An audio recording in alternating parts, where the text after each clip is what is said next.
Fraud does not happen in a vacuum, it happens in a village. If there are people, there could be fraud.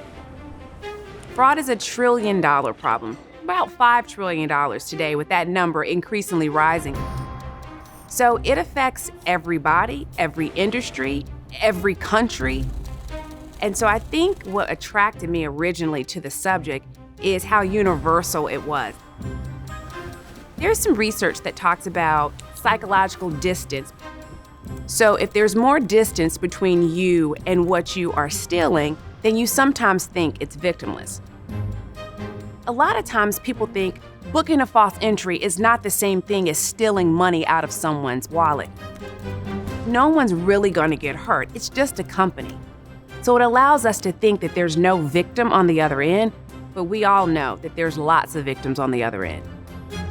My name is Kelly Richmond Pope. I'm the author of Fool Me Once, Scam Stories and Secrets from the $1 Trillion Fraud Industry, and I'm an accounting professor at DePaul University in Chicago, Illinois.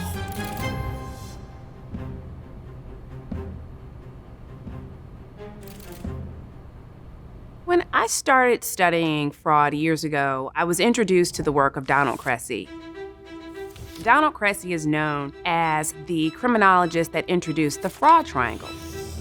And the fraud triangle has 3 indices: opportunity, rationalization, and pressure. I was always fascinated by the rationalization component of the fraud triangle because it explains so much. It helps us learn about how we can protect our organizations when we can understand how a person rationalizes these types of behaviors. The simple rationalization of crime is the bigger the reward, the more likely we are to steal. But it's more complex than that.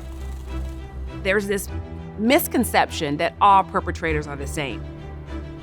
That the reason why people engage in fraud is a lack of morality. People steal for greed. And that's not true. All perpetrators are not the same. So I came up with these 3: intentional perpetrators, accidental perpetrators, and righteous perpetrators.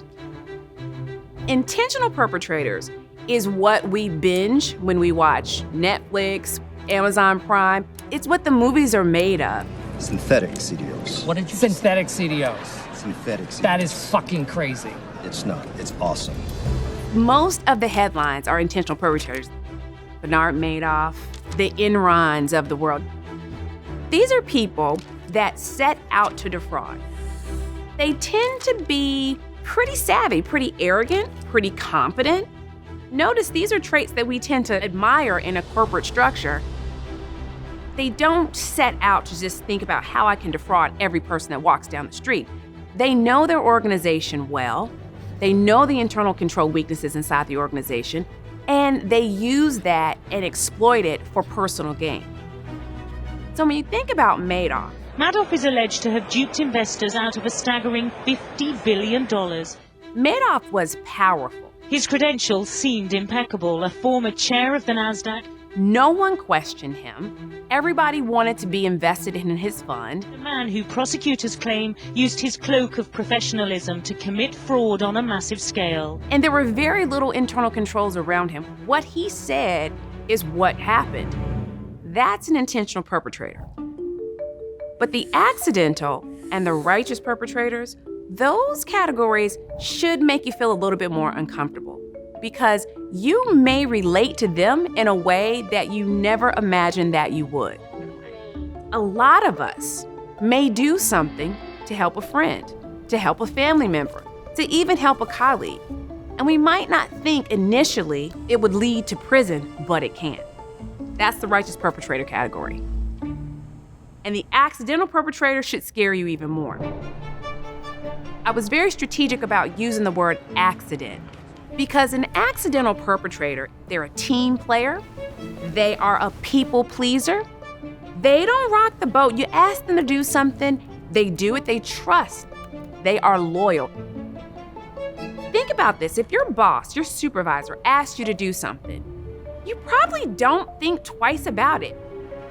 If they asked you, go and book this entry, we can reverse this entry next period, we just need it to make the financial statements look the way we need, we'll fix it later. you trust this person. You might do it. That's the accidental perpetrator dilemma that they find. They want to follow the boss's orders, but it could land you in prison. That's the accidental perpetrator. And that could be any of us. Any of us. My ending lecture in my class is always about when you walk into these organizations, you probably will be the person that sees it first. The new person always sees something first. And so what's gonna happen? Are you gonna speak up? Are you gonna find yourself looped up into a scandal and you didn't even mean to be there? I was always see something, say something, use the internal channels, someone will follow up, someone will support you, find a mentor inside and outside the organization. That's always been my lecture at the end. But Wells Fargo stopped it. Wells Fargo opened millions of accounts without customers' permission in order to reach aggressive sales targets. With the Wells Fargo scandal, it showed us the everyday pressures that employees are facing. Wells Fargo pushed aggressive sales goals for low-wage employees that were so unrealistic and so unattainable that some felt pressured to commit crimes just to keep their jobs. The tone at the top was, we need to hit numbers, do whatever it takes to get there. So if that means opening up fraudulent accounts, applying for credit cards under fictitious names, do whatever you need to do. And that's concerning if that's what employees are being faced with, if that's what they're hearing in their weekly team meetings. What really concerned me the most was the people that tried to whistleblow were fired. That part right there was a problem. What does that say about society? You're telling me to do something wrong and I'm telling you it's wrong and you fire me? That's a bad precedent to set. What do I tell my students? How can I tell them to trust the process? So my whole conversation changed.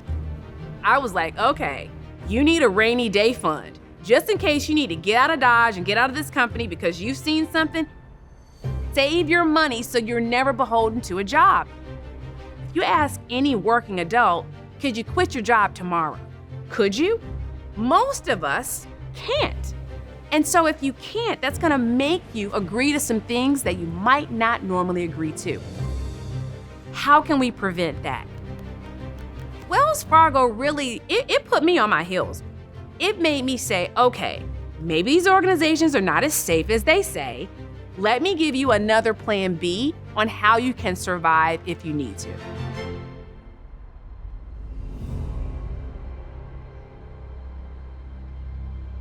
Want to dive deeper? Become a Big Think member and join our members-only community, watch videos early, and unlock full interviews.